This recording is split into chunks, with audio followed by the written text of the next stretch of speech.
Hello नमस्कार साथियों, मैं गौरव आपके अपने परिवार पाठशाला विद गौरव में आप सभी का स्वागत करता हूँ। तो आज है 29 दिसंबर 2020 और 29 दिसंबर और इसके साथ-साथ में आपके जो 28 दिसंबर 2020 के दोनों दिन के जितने भी करंट अफेयर के क्वेश्चन बनते हैं, उन सभी क्वेश्चन को आज हम लोग इस सेशन में डिस्कस करेंगे। इसके साथ-साथ में आप लोग ये जो क्लास आप लोगों के लिए एसएससी, रेलवे, बैंक एवं सभी प्रतियोगी परीक्षाओं के लिए बहुत इंपॉर्टेंट क्लास है और इसके साथ-साथ में आप लोगों के जितने भी उस क्वेश्चंस जो होंगे उनके साथ-साथ जो भी इम्पोर्टेंट फैक्ट बनते हैं, उनको भी साथ में हम लोग डिस्कस करेंगे और इसके लिए जो जो भी साथी पीडीएफ तो पीडीएफ के लिए हमारा जो चैनल है पाठशाला विद गौरव टेलीग्राम चैनल वहाँ से आप लोग जॉइन कर लेंगे, जिसका लिंक आपको डिस्क्रिप्शन में मिल जाएगा। ठीक है? तो इसके साथ-साथ में आगे बढ़ने से पहले जो भी साथी इस चैनल पे बिल्कुल ही नए हैं, सबसे पहले नंबर पे चैनल को आप सब्सक्राइब ज़रूर कर लेंगे, जिससे कि आप लोगों को डेली अपडेट वहाँ से प्राप्त होती रहे। ठीक है? और जिन साथियों ने रेलवे एनटीपीसी का एग्ज़ाम चल रहा है, इस समय 28 से स्टार्ट हो गए हैं, जिन साथियों ने अभी तक पूरी की पूरी रीजनिंग की क्लासेस नहीं देखी हैं, तो प्लीज़ सभी लोगों से रिक्वेस्ट है कि उनको क्लासेस को आप लोग ज़रूर देखें जाके और करंट अफेयर की जो क्लास है, वो आपकी पड़ी हुई है, वो भी आप लोग क क्लास को ज़रूर देख कर ही एग्ज़ाम देने जाएँ। ठीक है? तो आगे बढ़ते हैं और देखते हैं हमारा आज का जो प्रश्न है वो कौन-सा है यहाँ पे बात करने वाले हैं, ठीक है? देखते हैं ज़रा हमारा कौन-सा प्रश्न यहाँ पे है। पहला प्रश्न की बात हो रही है यहाँ पे पीएम मोदी ने किया अटल बिहारी वाजपेयी पर पुस्तक का विमोचन यहाँ पे। अब देखो यहाँ पे ध्यान से सभी साथी समझेंगे कि आपसे क्वेश्चन किस तरीके से पूछा जाएगा। तो सबसे पहले नंबर पे क्वेश्चन ऐसे पूछा जाएगा कि अभी हाल ही में अटल बिहारी सबसे पहले नंबर पे तो क्वेश्चन यहाँ पे बात हो रही है किसकी अटल बिहारी की, ठीक है? जो क्वेश्चन आपके जितने भी क्वेश्चन बनते हैं उन सभी क्वेश्चन को क्या करेंगे हम लोग साथ-साथ में डिस्कस भी करते चलेंगे। यहाँ पे बात हो रही अटल बिहारी वाजपेयी की। तो अटल बिहारी की बात अभी हाल ही में क्या है कि अभी उनका हाल ही में जन्मदिन मनाया गया है। तो इनका जन्मदिन कब मनाया जाता है? तो आप सभी का आंसर क्या आएगा? 25 दिसंबर इनका आंसर हो जाएगा, ठीक है? बात समझ में आ गई? अब 25 दिसंबर की बात हो रही है, तो ये भी क्वेश्चन आप लोगों को साथ में याद रखना है कि 25 दिसंबर को इनका जो जन्मदिन मनाया जाता है, वो किस दिवस के रूप में मनाया जाता है? तो आप सभी का आंसर क्या आ जाएगा? स्वशासन दिवस। ठीक है, बात समझ में आ गई? स्वशासन दिवस के रूप में क्या किया जाता है इनको इनका जन्मदिन मनाया जाता है। तो आई थिंक मुझे उम्मीद है कि ये आपको क्वेश्चन समझ में आ गए होंगे, ठीक है? अटल बिहारी वाजपेयी के जन्मदिन को स्वतंत्रता दिवस के रूप में मनाया जाता है, ठीक है? अब यहाँ पे उसी के दिन क्या है, पीएम मोदी ने एक पुस्तक का विमोचन किया है। किसने? पीएम मोदी ने एक पुस्तक का विमोचन किया है और यहाँ पे पीएम मोदी की बात हो रही तो आप सभी को पता होगा ये कौन है? प्रधानमंत्री हैं। अगर हम नीति आयोग के अध्यक्ष की बात करें तो नीति आयोग के अध्यक्ष कौन है? प्रधानमंत्री होते हैं, ठीक है? तो ये समझ में आ गया। अब जरा हम इनके जो भी इसके इंपॉर्टेंट फैक्ट हैं उसको भी साथ-साथ में समझ लेते हैं। तो क्वेश्चन आपसे ऐसे पूछा जाएगा कि अभी हाल ही में अटल बिहारी वाजपेयी पर पुस्तक का विमोचन किसने किया है? तो आंसर क्या आ जाएगा? पीएम नरेंद्र मोदी हो जाएगा, ठीक है? बात समझ में आ गई। अब जरा हम लोग क्या करते हैं इससे जितने भी इंपॉर्टेंट करंट अफेयर के क्वेश्चन बनते हैं, जो भी स्टैटिक जीके क्वेश्चन वो सभी साथ में डिस्कस करेंगे। बस आप लोग अंत तक वीडियो को जरूर देखिएगा, आपको जरूर यहाँ से कुछ ना कुछ सीखने को मिलेगा। तो यहाँ बात हो रही कि प्रधानमंत्री नरेंद्र मोदी ने पूर्व प्रधानमंत्री की 96वीं जयंती को चिन्हित करने के लिए संसद में Atal Bihari Vajpayee in parliament a commemorative volume पुस्तक का विमोचन यहाँ पे किया है। अब जरा देखो यहाँ पे क्वेश्चन आप लोग कैसे याद रखना है। सबसे और दूसरा क्वेश्चन आप लोगों को यह रखना है कि अभी जो इनकी जयंती मनाई गई वो कौन से नंबर की जयंती मनाई गई, ये भी क्वेश्चन आपसे एग्जाम में पूछा जा सकता है। तो अगर यहाँ पे हम बात करते हो 96 यहाँ पे हो जाएगा, 96 आपकी जयंती यहाँ पे चिन्हित किया गया। तो यहीं पे क्या है, इनकी एक पुस्तक लॉन्च की गई है, तो उनकी पुस्तक का नाम क्या उसको समझेंगे जरा। ये आपको याद रखना, इन पार्लियामेंट कोमोमोरेटिव वॉल्यूम, ठीक है? समझ में आ गया? तो इस तरीके के क्वेश्चन आप लोगों को जरूर याद रखना, क्योंकि इससे क्वेश्चन आपके एग्जामी जो भी आगामी एग्जाम होने वाले हैं, जो भी रेलवे एनटीपीसी के एग्जाम चले, जो आपके आगामी एग्जाम होने वाले, चाहे टेट सुपर टेट जहां भी आप पढ़ रहे हो, ठीक है? तो वहां पे क्वेश्चन ऐसे पूछ लिया जाता है। समझ में आ गया? आगे समझते हैं। इस पुस्तक का जो विमोचन है वो सेंट्रल हॉल में एक समारोह में किया गया। तो ऐसे क्वेश्चन यहाँ से भी पूछा जा सकता है कि इसका पुस्तक का विमोचन कहाँ पे किया गया, तो आंसर क्या हो जाएगा? संसद के सेंट्रल हॉल में इसका विमोचन किया गया है। अगर इनकी और फैक्ट की बात करते हैं तो लोकसभा सचिव द्वारा प्रकाशित पुस्तक पूर्व प्रधानमंत्री के जीवन और कार्यों पर संसद में की गई उनके उल्लेखनीय भाषणों को प्रकाश डालती है। कहने का तात्पर्य क्या है कि जब जो अटल बिहारी थे इनके जब ये कार्यकाल के दौरान थे, संसद में थे, तब इनके जो भी इन्होंने जीवन में कार्य किए हैं, जितने रिलेटेड उन्होंने और नई चीज़ों को उल्लेख किया है, उनके जो भी भाषण रहे, उन सभी चीज़ों को यहाँ पे क्या उल्लेख किया गया है। ठीक है, समझ में आ गया? तो ऐसे चीज़ें आप लोगों को याद रखनी है कि पीएम नरेंद्र मोदी ने अटल बिहारी वाजपेयी पर पुस्तक का विमोचन किया है, तो उस पुस्तक का नाम क्या है? In parliament commemorative volume. ठीक है, समझ में आ गया। तो और ये भी आपको याद रखना कि 25 दिसंबर को कौन सा दिवस मनाया जाता है, स्वतंत्रता दिवस। और 25 दिसंबर को किसका जन्म दिवस होता है, तो अटल बिहारी वाजपेयी का। ठीक है, ये आई थिंक मुझे उम्मीद है कि आपको एक क्वेश्चन से कितने सारे क्वेश्चन आपको याद हो गए होंगे। ठीक है, समझ में आ गया। आप जरा आगे बढ़ते हैं, और जो भी साथी लाइव देख रहे हैं वो प्लीज सभी से रिक्वेस्ट है कि आप लोग लाइक शेयर कमेंट जरूर करिएगा, क्लास को बताते चलिएगा क्लास आपको कैसी लग रही है। अब आगे हम लोग यहाँ पे बात करने वाले हैं कि उड़ीसा ने छात्रों के लिए लॉन्च किया कैरियर पोर्टल। अब जरा इसको समझ लेते हैं। क्वेश्चन आपसे कैसे पूछा जाएगा एग्जाम में। क्वेश्चन पूछा जाएगा कि अभी हाल ही में कौन से स्टेट ने या कौन से प्रदेश ने कैरियर पोर्टल का अभी शुभारंभ किया हुआ है। बात समझ में आ गई, मैंने क्या बताया। कैरियर पोर्टल का अभी हाल ही में आपसे पूछा जाएगा कि किसने लॉन्च किया, तो आंसर क्या हो जाएगा, उड़ीसा इसका बिल्कुल राइट आंसर यहाँ पे हो जाएगा। ठीक है, अब जरा इसको समझेंगे। वैसे तो आप लोगों को पता होगा कैरियर पोर्टल से मतलब क्या है। जो भी यहाँ पे छात्र होंगे उनके कैरियर से रिलेटेड जो भी उनके डाउट्स होंगे या जो भी उनको प्रॉब्लम्स होती है वो सब इस पोर्टल पे आप लोग क्या कर सकते हैं, वहाँ पे जाके इन चीज़ों के लिए अपनी उसको सॉल्यूशन ढूंढ सकते हैं। ठीक है, अब जरा इसको फैक्ट को समझ लेते हैं। यहाँ पे अगर हम बात करते हैं तो यूनिसेफ के सहयोग के द्वारा, अगर आपसे पूछा जाए कि किसके सहयोग के द्वारा इस करियर को पोर्टल को लॉन्च किया, तो यूनिसेफ के सहयोग के द्वारा उड़ीसा सरकार ने क्या किया, माध्यमिक और उच्चतर माध्यमिक छात्रों के लिए कैरियर पोर्टल की शुरुआत यहाँ पे की है। क्वेश्चन आपसे एग्जाम में ऐसे पूछा जाएगा कि कौन से प्रदेश ने अभी कैरियर पोर्टल की शुरुआत की है, या आपसे ऐसा पूछा जाएगा कि उड़ीसा में इनमें से कौन सा पोर्टल अभी हाल ही में लॉन्च किया गया है, तो क्या हो जाएगा, कैरियर पोर्टल यहाँ पे आंसर हो जाएगा। ठीक है, अगर इसके और फैक्ट की बात करते हैं तो ये भी आप सभी साथियों को याद रखना।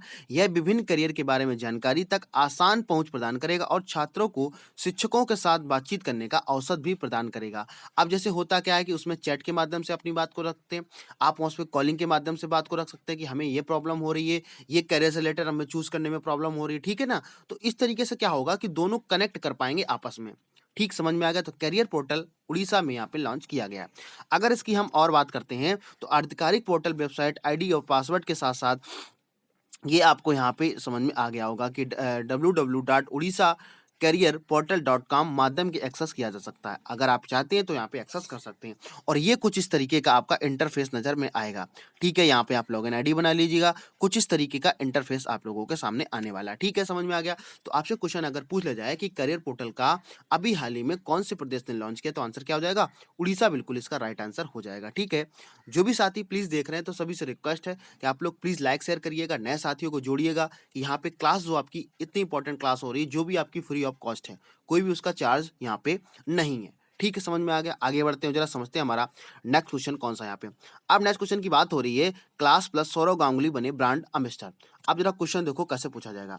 अभी हाल ही में आपसे क्वेश्चन कैसे पूछा जाएगा, अभी हाल ही में क्लास प्लस के ब्रांड एम्बेसडर कौन बने हैं। बात समझ में आएगा, क्वेश्चन कैसे पूछा जाएगा ये भी सभी साथी ध्यान से समझेंगे। होता क्या है, कई सारे बच्चों ने कमेंट किया कि सर ये समझ में नहीं आता क्वेश्चन पूछा कैसे जाएगा, तो यही चीज आप लोगों को क्या करनी है, याद रखनी है। ठीक है, यहाँ पे बात हो रही है क्लास प्लस की, तो ये याद रखना है कि क्लास प्लस के अभी हाल ही में ब्रांड एम्बेसडर कौन बना दिए हैं, सौरभ गांगुली। और सौरभ गांगुली की यहाँ पे बात हो रही, तो आप लोगों को पता है दादा के नाम से ये क्या है, फेमस है। ठीक है, समझ में आ गया, दादा के नाम से क्या है, फेमस है। अब जरा समझ लेते हैं कि क्लास प्लस जो है ये क्या है, इसके बारे में क्या क्या चीजें हो और हमें जानने की जरूरत है।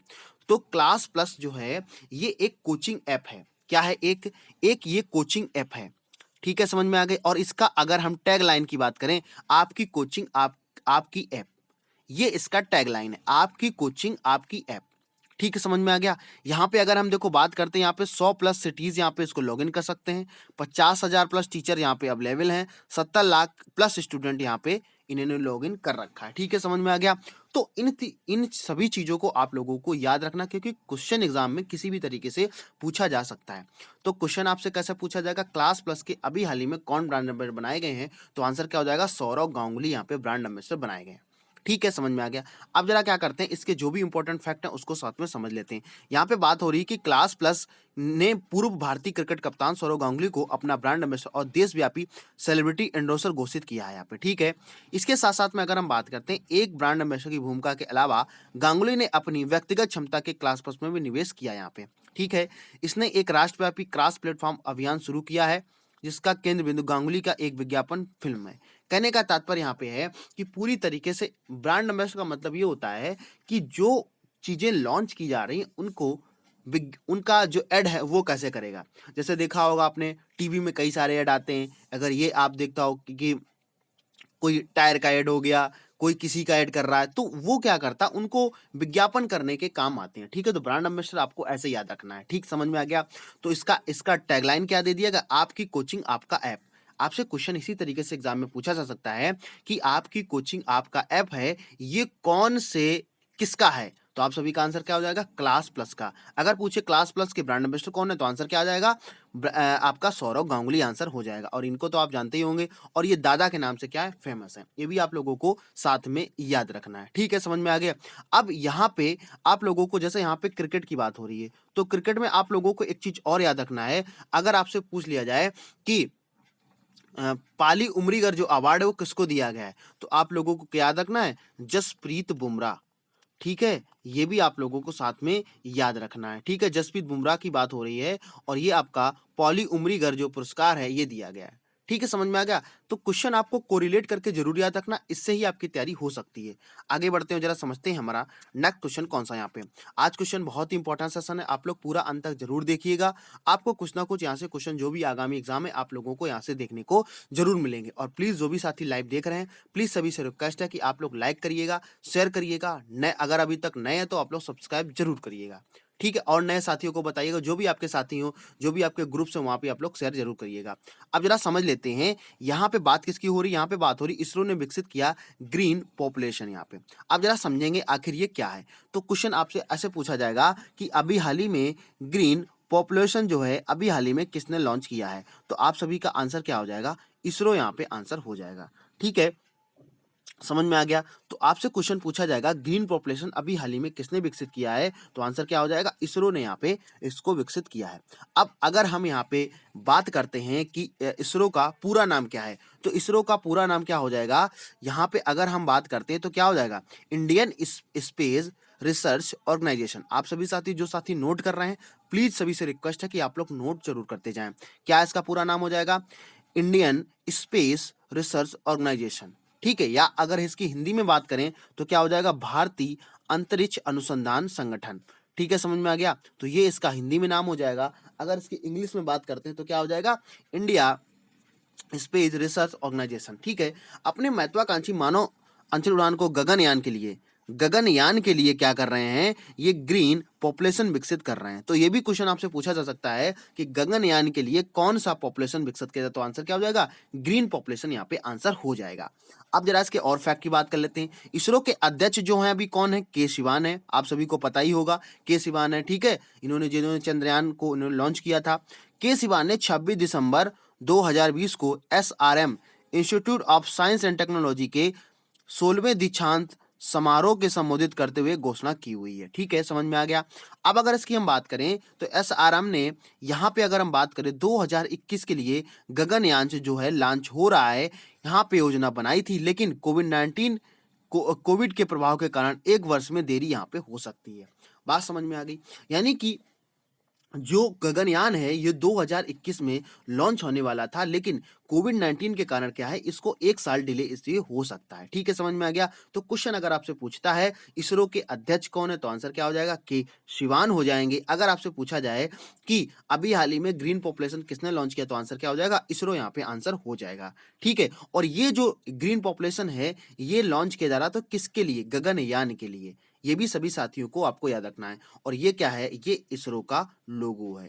ठीक है, समझ में आ गया। तो अध्यक्ष आप सभी को पता चल गया होगा कौन है, के सिवान। ठीक है, अगर आप लोगों को प्लीज सेशन समझ में आ रहा है तो आप लोग प्लीज कमेंट करके भी साथ में बताते चलिए कि ये सेशन मुझे समझ में आ रहा है।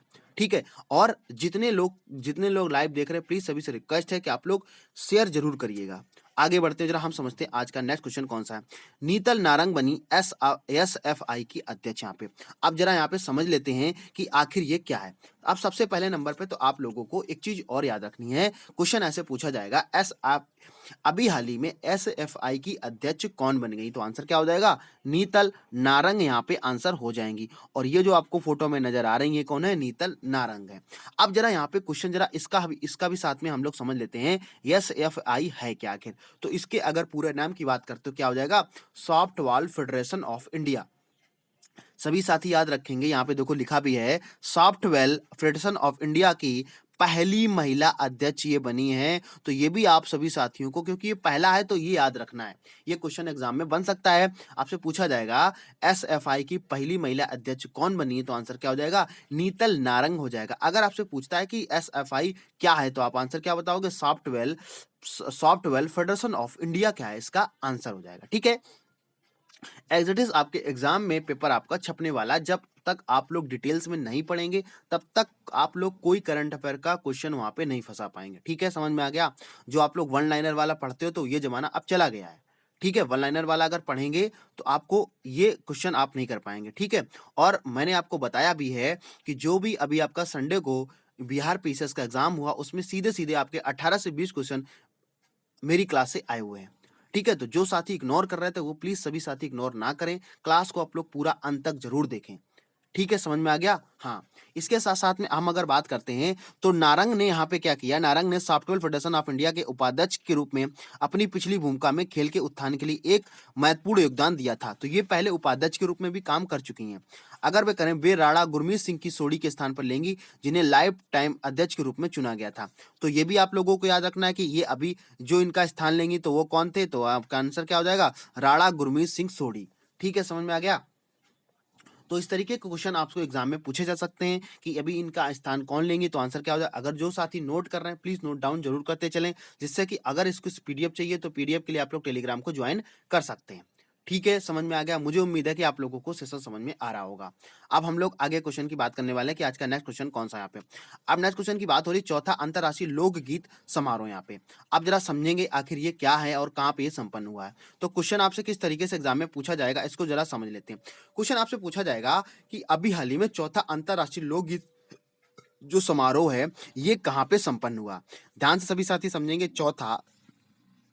चौथा अंतर्राष्ट्रीय लोकगीत जो समारोह है ये अभी हाल ही में कहां पर संपन्न हुआ, तो आप सभी का आंसर क्या आ जाएगा, ये आ जाएगा चंडीगढ़ विश्वविद्यालय। कहां पे, चंडीगढ़ यहाँ पे विश्वविद्यालय में क्या हो जाएगा, ये संपन्न हुआ। कहां पे, चंडीगढ़ विश्वविद्यालय में ये संपन्न हुआ है। कौन सा, चौथा अंतर्राष्ट्रीय लोकगीत समारोह।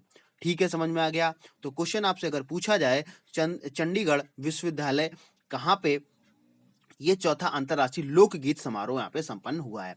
अगर इसकी हम और बात करते हैं, इसका उद्घाटन जो है श्री किसने किया, अलीमवयव एरलान कजाकिस्तान के राजदूत हैं, इन्होंने क्या किया है, यहाँ पे इसका उद्घाटन किया। तो ये भी आप लोगों को याद रखना है, ये बहुत इंपॉर्टेंट नाम यहाँ पे हो जाएगा। क्या नाम है इनका, अलीमवयव एरलान कजाकिस्तान के राजदूत हैं ये। ठीक है, और अगर इसकी हम बात करते हैं और कौन थे यहाँ पे, और प्रख्यात पंजाबी गायक अभिनेता डॉक्टर सतिंदर सरताज और डॉक्टर बलजीत सिंह सेखों ने यहाँ पे किया। देखो ये यहाँ पे दो लोग आपको नजर आ रहे हैं, ये दो लोग, और जो बीच में आए हैं ये कौन है, ये है कजाकिस्तान के राजदूत। ठीक है, अगर इसकी हम बात करते हैं, 3 दिवसीय सांस्कृतिक असाधारण और 40 देशों के 1000 से अधिक प्रतिभागी ने अपने पारंपरिक और लोक नृत्य यहाँ पे प्रस्तुत किए हैं। तो अगर आपसे पूछा जाए इसमें कितने देश शामिल थे, तो 40 देशों ने यहाँ पे पार्टिसिपेट किया था।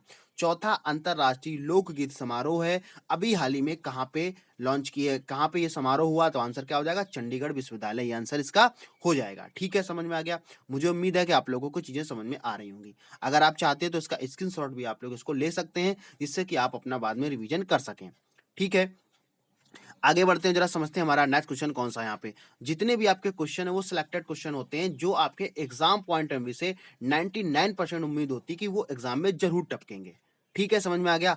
अब जरा यहाँ पे जरा समझ लेते हैं हमारा नेक्स्ट क्वेश्चन कौन सा है। यहाँ पे कमला देवी चट्टोपाध्याय NIF पुरस्कार, पुस्तक पुरस्कार यहाँ पे अभी क्या कर दिया गया, सम्मानित से किया गया। अब जरा इसको समझ लेते हैं कि आखिर ये क्या है। तो जरा ध्यान से सभी साथी समझेंगे। यहाँ पे बात हो रही है कमला देवी चट्टोपाध्याय, बात किसकी हो रही, कमला देवी चट्टोपाध्याय NIF पुस्तक पुरस्कार यहाँ पे क्या किए गए, वितरित किए गए। अब जरा इसको समझ लेते हैं, या आपसे किस तरीके से एग्जाम में क्वेश्चन पूछे जाएंगे, इसको भी मैं आप साथ साथ में डिस्कस करूंगा। तो यहाँ पे अगर बात हो रही है किसकी किसकी बात हो रही है, यहाँ पे जयराम रमेश की बात हो रही है और अमित आहूजा की बात हो रही है। संयुक्त रूप से 6 लेखकों की एक शॉर्ट लिस्ट कमला देवी चट्टोपाध्याय न्यू इंडिया फाउंडेशन यहाँ पे अगर हम बात करते हैं तो बुक प्राइज से सम्मानित किया गया है। समझ में आ गया। तो ये एक पुरस्कार है, ये इसका पूरा नाम क्या है, कमला देवी चट्टोपाध्याय न्यू इंडिया फाउंडेशन यहाँ पे क्या है, ये इसका है, जो इसका पुरस्कार अभी हाल ही में इनको दिया गया है। तो दो लोगों को यहाँ पे दिया गया, एक क्या नाम है, जयराम रमेश, और दूसरे कौन है, अमित आहूजा यहाँ पे हो जाएंगे। अगर आपसे पूछा जाए इसमें क्या क्या प्रदान किया गया, तो 2020 के विजेता अपनी संबंधित पुस्तकों के लिए 15 लाख रुपए प्राप्त पुरस्कार के साथ साझा करेंगे, प्रत्येक को ट्रॉफी भी यहाँ मिलेगी। तो इस पे पुरस्कार में कितने 15 लाख रुपए यहाँ पे दिए जाएंगे। यह पुरस्कार 2018 में स्थापित किया गया था। पुरस्कार के पहले विजेता राजनीतिक वैज्ञानिक मिलन वैष्णव। तो अगर आपसे पूछा जाए कि यहाँ पे कमला देवी चट्टोपाध्याय के पहले पुरस्कार किसको दिया गया है, तो 2018 में इसको प्रदान किया गया था। आंसर क्या हो जाएगा, मिलन वैष्णव यहाँ पे आंसर हो जाएगा। ठीक है, मुझे उम्मीद है कि आप लोगों को सेशन समझ में आ रहा होगा। प्लीज सभी साथियों से रिक्वेस्ट है कि वीडियो को अंत तक जरूर देखिएगा, और आप लोग अगर सीखने के उद्देश्य से चैनल पे आए हैं तो मुझे उम्मीद है कि आप लोग सीख के जरूर जाएंगे यहाँ पे। ठीक है, तो कमला देवी चट्टोपाध्याय दो लोगों को दिया गया है, संयुक्त रूप से दिया गया है, जयराम रमेश और अमित आहूजा। ठीक है, याद रखेंगे सभी साथी। और ये किसके द्वारा दिया गया, तो कमला देवी चट्टोपाध्याय न्यू इंडिया जो फाउंडेशन है, यहाँ पे इसकी बात हो रही है। न्यू इंडिया फाउंडेशन, NIF क्या है, NIF क्या हो जाएगा, न्यू इंडिया फाउंडेशन, ये आपको याद रखना। ठीक है, समझ में आ गया। इसके साथ साथ में हम क्या करते हैं, आज का नेक्स्ट क्वेश्चन देखते हैं। आज का नेक्स्ट क्वेश्चन कौन सा, यहाँ पे बहुत ही क्वेश्चन आपका सिलेक्टेड क्वेश्चन है, आप लोग प्लीज स्किप मत करिएगा। जो भी साथी देख रहे हैं प्लीज अंत तक जरूर देखिएगा। अब यहाँ पे बात हो रही वर्षा जल संचयन को बढ़ावा देने के लिए नया एक अभियान चलाया जा रहा है। तो क्या नया अभियान है उसको जरा समझेंगे यहाँ पे। अब यहाँ पे बात हो रही है कि नया जो अभियान चलाया जा रहा है ये क्या है, राष्ट्रीय जल मिशन। आप लोगों को पता होगा कि राष्ट्रीय जल मिशन एक चल रहा है, वर्षा जल संचयन को बढ़ावा देने के लिए जल शक्ति अभियान, कैच द रेन। कहने का मतलब क्या है, जल शक्ति अभियान जो है कैच द रेन, ये स्टार्ट किया गया है। इसको जागरूकता अभियान के लिए चलाया जा रहा है। अब जरा इसको समझ लेते, कैच द रेन का मतलब, कैच का मतलब क्या होता है, पकड़ना, रेन का मतलब होता है बारिश, यानी कि बारिश की बूंदों, जो बारिश का पानी है उसको पकड़ना। अब पकड़ने से मतलब ये नहीं कि हाथ से पकड़ना, कहने का मतलब यहाँ पे ये है कि उसको स्टोर करना। संचयन का मतलब क्या होता है, किसी चीज को स्टोर करना। ठीक है, तो जल शक्ति अभियान ये कैच द रेन स्टार्ट किया गया, कौन से मंत्रालय के द्वारा, राष्ट्रीय जल मिशन के द्वारा। ये जो योजना चल रही है उसके द्वारा। ठीक है, समझ में आ गया। अगर इसकी हम और बात करते हैं तो राष्ट्रीय जल मिशन जो है युवा मामलों और खेल मंत्रालय के तहत नेहरू युवा केंद्र यानी NYKS के सहयोग से अभियान को शुरू किया गया है। अगर इसकी और बात करते हैं, अभियान का जो जागरूकता सचरण है वो आपका 2020 से मार्च 2021 तक चलने वाला है। तो समझ में आ गया, इसका ये अभी चलने वाला, मतलब दिसंबर में स्टार्ट हो गया है, मार्च तक ये चलेगा आपका। ठीक है, तो कुछ इस तरीके से आप लोगों को यहाँ पे याद रखना है। ठीक है, समझ में आ गया होगा कि इस क्वेश्चन को कैसे कैसे चीजों आप लोगों को याद रखनी है। ठीक है, समझ में आ गया। ये देखो 21 दिसंबर से आप लोगों का स्टार्ट हुआ था यहाँ पे, और ये इसका कौन कहते हैं, NYKS यानी कि नेहरू युवा केंद्र संगठन जो है उसको यहाँ पे इन लोगों ने लॉन्च किया है। ठीक है, समझ में आ गया। तो कैच द रेन अभी हाल ही में किसके द्वारा किया गया है, तो जल शक्ति मंत्रालय के द्वारा इसको लॉन्च किया गया। आगे बढ़ते हैं, जरा समझते हैं हमारा नेक्स्ट क्वेश्चन कौन सा यहाँ पे। अब नेक्स्ट क्वेश्चन की बात हो रही है कि वाइस एडमिरल रजत दत्ता AFMS के नए महानिदेशक के रूप में चुन लिए गए हैं। अब जरा इसको भी साथ में समझेंगे आखिर ये हैं क्या। तो अगर हम यहाँ पे बात करते हैं, क्वेश्चन आपसे ऐसे पूछा जाएगा कि AFMS के महानिदेशक के रूप में किसको चुना गया, तो आंसर क्या हो जाएगा, रजत दत्ता यहाँ पे आंसर हो जाएगा। तो जरा इसको भी साथ में समझ लेते हैं। यहाँ बात हो रही केंद्र सरकार ने यहाँ पे बात हो रही केंद्र सरकार ने उप एडमिरल रजत दत्ता को सशस्त्र बल चिकित्सा सेवा DGFMS का अगला महानिदेशक नियुक्त किया है। और इनकी अगर बात करें, 3 सेवाओं में सबसे वरिष्ठ चिकित्सा अधिकारी होते हैं जो बल के सभी अस्पतालों की देखभाल करते हैं। वे लेफ्टिनेंट जनरल अनूप बनर्जी का स्थान लेंगे और जनवरी 2021 को ग्रहण करेंगे। कहने का मतलब यहाँ पे क्या हो रहा है कि जितने भी आपके जो भी वरिष्ठ चिकित्सा होते हैं, किससे रिलेटेड होते हैं, वो आपके रिलेटेड होते हैं, सेना से रिलेटेड होते हैं। उन सभी के जो मेन होते हैं, उनके जो अध्यक्ष बनाए गए, उनका नाम क्या है, रजत दत्ता यहाँ पे आंसर हो जाएगा। ठीक है, जो सभी बलों के अस्पतालों की देखभाल करते हैं, मतलब चाहे वो इंडियन आर्मी हो, चाहे वो आपकी क्या हो, एयरफोर्स हो, इन सभी की चीजों को ये संभालते हैं। ठीक है, अगर आपसे पूछा जाए ये किनकी जगह लेने वाले हैं, तो आंसर क्या हो जाएगा, अनूप बनर्जी इससे पहले थे, इनकी जगह लेंगे, और इनका और ये 1 जनवरी 2021 को कार्यकाल मतलब ये ग्रहण करेंगे। ठीक है, मतलब ये कार्यकाल, और ये फोटो में जो नजर आ रहे हैं ये कौन है, ये हैं आपके रजत दत्ता। ठीक है, मुझे उम्मीद है आप लोगों को सेशन समझ में आ रहा होगा। आगे बढ़ते हैं, जरा समझते हैं हमारा नेक्स्ट क्वेश्चन कौन सा है यहाँ पे। नेक्स्ट क्वेश्चन की बात हो रही है, देवेंद्र फडणवीस ने अयोध्या पुस्तक का विमोचन किया है यहाँ पे। अब जरा इसको भी साथ में समझ लेते हैं। यहाँ पे बात हो रही है अयोध्या पुस्तक की। क्वेश्चन आपसे ऐसे पूछा जाएगा, अयोध्या पुस्तक का विमोचन अभी हाल ही में किसने किया है? तो आंसर क्या हो जाएगा? देवेंद्र फडणवीस यहाँ पे आंसर हो जाएगा। जब बात यहाँ पे देवेंद्र फडणवीस की हो रही है तो इनके बारे में 2-3 पॉइंट आप लोगों को साथ में याद रखना है कि ये महाराष्ट्र के पूर्व मुख्यमंत्री हैं। ठीक है, समझ में आ गया? मैंने क्या बताया, ये महाराष्ट्र के क्या हैं? पूर्व मुख्यमंत्री यहाँ पे हैं। अगर यहाँ पे क्या नाम प्रेजेंट टाइम की बात करें तो कौन है? ठाकरे वहाँ के क्या हैं? इस समय प्रेजेंट टाइम के मुख्यमंत्री। आप लोगों को पता होगा क्योंकि अभी देखा होगा कि जो कंगना रनौत और संजय राउत के बारे में जो भी उनके क्या नाम कॉन्फ्लिक्ट हुआ था, उनके चक्कर में वो फेमस हुए थे। तो आप लोगों को याद रखना, हो सकता क्वेश्चन यहाँ से पूछ लिया जाता है। ठीक है, समझ में आ गया? तो देवेंद्र फडणवीस कौन है? महाराष्ट्र के जो पूर्व मुख्यमंत्री हैं वो देवेंद्र फडणवीस। यहाँ पे इन्होंने क्या किया है कि 22 दिसंबर को क्या किया है इन्होंने? अयोध्या जो पुस्तक है इसका विमोचन कर दिया है। ठीक है, समझ में आ गया? इसे बीजेपी के प्रदेश उपाध्यक्ष मानव भंडारी ने लिखा है। तो अगर आपसे ये भी है सभी साथियों को याद रखना है कि ये किसने लिखा है? मानव भंडारी ने इसको क्या है? लिखा हुआ है। ठीक, समझ में आ गया? अगर इसकी हम बात करें, पुस्तक में इतिहास की सभी घटनाओं, सभी ऐतिहासिक साक्ष्यों, विभिन्न शोधकर्ताओं और साक्ष्य का अध्ययन यहाँ पे किया गया है। इसमें कोई राजनीतिक टिप्पणी नहीं है। समझ में आ गया? तो पूरी क्वेश्चन आपको याद रखना है कि अभी हाल ही में अयोध्या पुस्तक का विमोचन किया गया। तो किसने किया है? देवेंद्र फडणवीस ने किया है। अगर आपसे पूछा जाए कि इसके राइटर कौन है तो आपका आंसर क्या आ जाएगा? माधव भंडारी इसका राइट आंसर हो जाएगा। और ये जो फोटो में आपको नजर आ रहे हैं ये कौन है? देवेंद्र फडणवीस। ठीक है, तो मेरा कॉन्सेप्ट यही रहता है कि आप लोगों को कम समय में पूरी चीजों को मैं सिखा सकूं। ठीक है, ये मतलब नहीं रहता कि 1 घंटे की क्लास में आपको आधे घंटे बात कर रहे हैं और आधे घंटे में आपको सिखा रहा हूँ। ठीक है, तो आपका बहुत कीमती समय है, ये भी चीज आप लोगों को साथ में याद रखनी है। ठीक है, मुझे उम्मीद है कि आप लोगों को सेशन समझ में आ रहा होगा। बहुत ही इंपॉर्टेंट सेशन है, अंत तक जरूर देखिएगा। जो भी साथी लाइव देख रहे हैं या बाद में देखते वो भी साथियों से यहाँ पे, अब देखो यहाँ पे बात हो रही है कि यहाँ पे अगर हम बात हो रही है, बिहार ने जीता डिजिटल इंडिया अवार्ड। अब डिजिटल इंडिया जो अवार्ड है इसकी जरा हम बात समझ लेते हैं। ये आपका क्वेश्चन किस तरीके से पूछा जाएगा? क्वेश्चन आपसे ऐसे पूछा जाएगा, कौन से प्रदेश ने अभी हाल ही में डिजिटल इंडिया अवार्ड जीत लिया है? क्वेश्चन आपसे ऐसे पूछा जाएगा, कौन से प्रदेश ने इंडिया डिजिटल अवार्ड अभी हाल ही में जीत लिया है? तो आंसर क्या हो जाएगा? बिहार यहाँ पे आंसर हो जाएगा। अब देखो आप लोगों को जो भी आगामी एग्जाम होने वाले हैं, चाहे वो यूपीएसआई को हो, चाहे यूपी लेखपाल के हो, चाहे वो एसएससी का एग्जाम हो और चाहे फिर आपका सुपर टेट का एग्जाम हो, इन सभी में आपको बिहार से 1 या 2 क्वेश्चन देखने को जरूर मिलेंगे क्योंकि यहाँ पे अभी हाल ही में क्या है? चुनाव संपन्न हुए हैं। ठीक है, समझ में आ गया? तो अब अगर यहाँ पे बात अगर हम करते हैं तो अगर बिहार की बात हो रही तो बिहार में आप लोगों को एक चीज और याद रखनी है कि बिहार के जो मुख्यमंत्री हैं प्रेजेंट टाइम पे वो कौन है? नीतीश कुमार हैं। ठीक है, अब देखो आज का आपका क्वेश्चन ऑफ द डे है जो आप लोगों को कमेंट बॉक्स में कमेंट करना है कि इसका आंसर क्या होगा। प्लीज सभी साथी ध्यान से क्वेश्चन को समझेंगे। क्वेश्चन है कि बिहार के उप मुख्यमंत्री तो आप लोगों को मैंने बता दिए कौन है। अगर यहाँ पे बिहार के मुख्यमंत्री की बात करें तो कौन है? नीतीश कुमार है। लेकिन आप लोगों को क्वेश्चन ऑफ द डे में क्या बताना है? वहां के मुख्यमंत्री जो हैं यानी कि उप मुख्यमंत्री कौन यहाँ पे हो जाएंगे।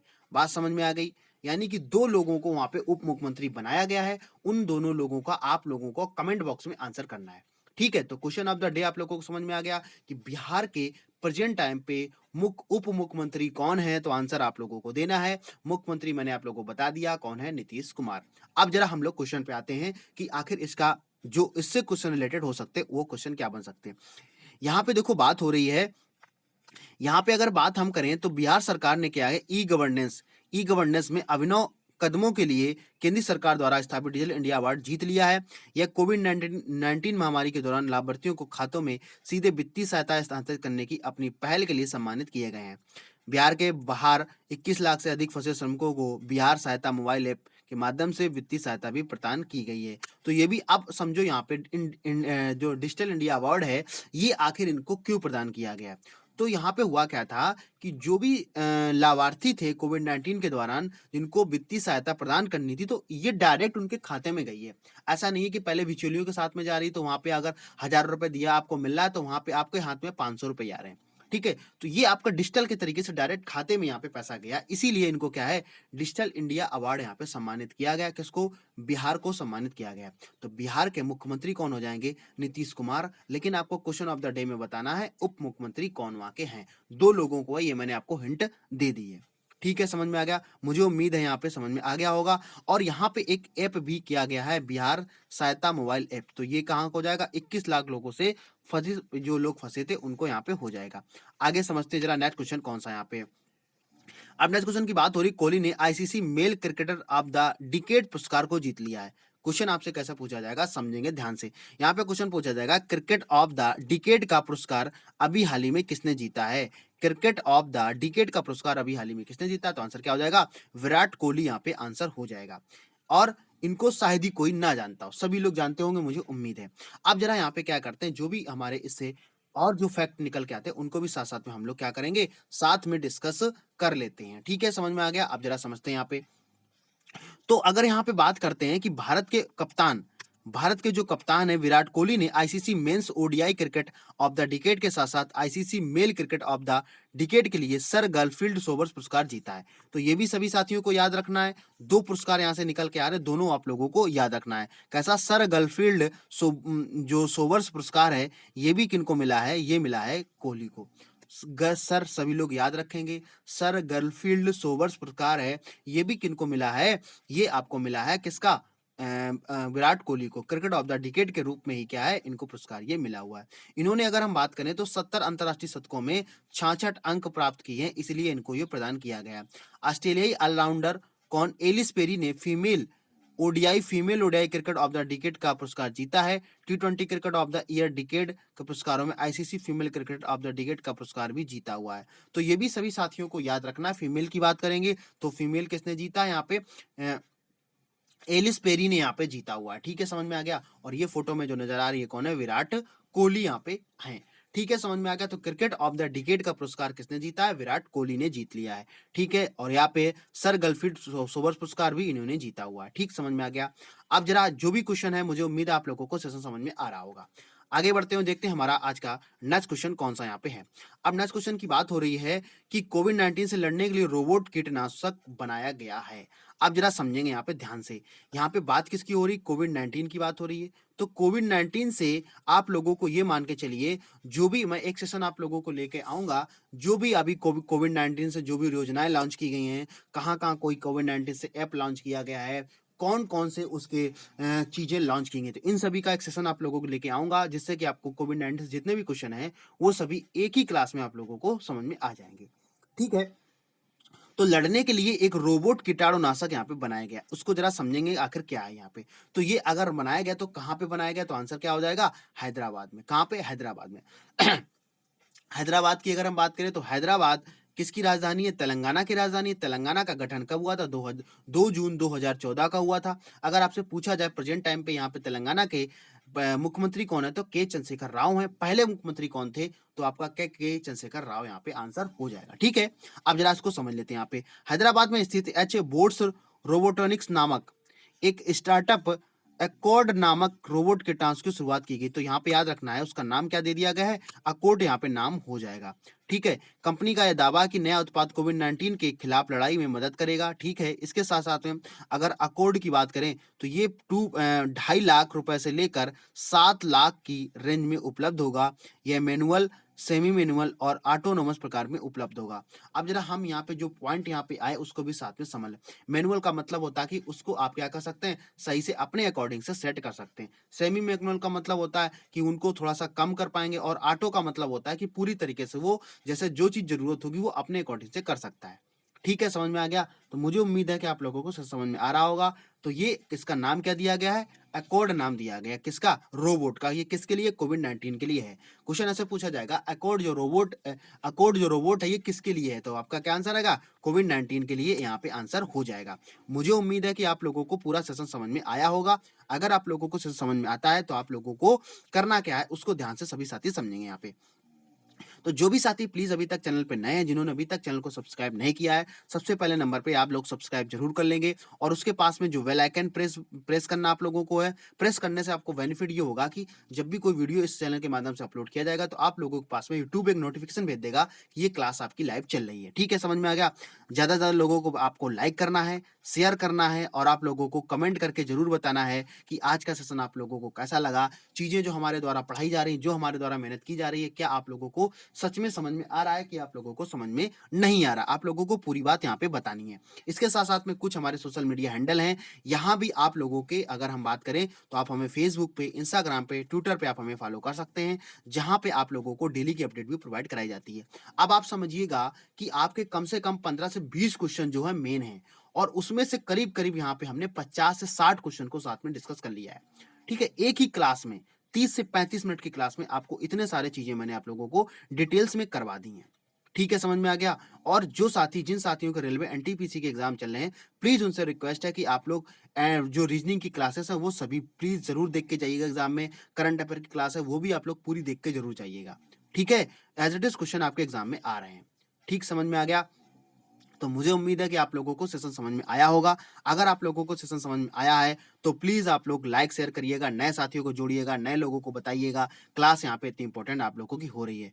तो ठीक है, फिर मिलते हैं किसी नेक्स्ट वीडियो में, नेक्स्ट अपडेट के साथ में। तब तक के लिए आप लोग पढ़ते रहिए और खुश रहिए।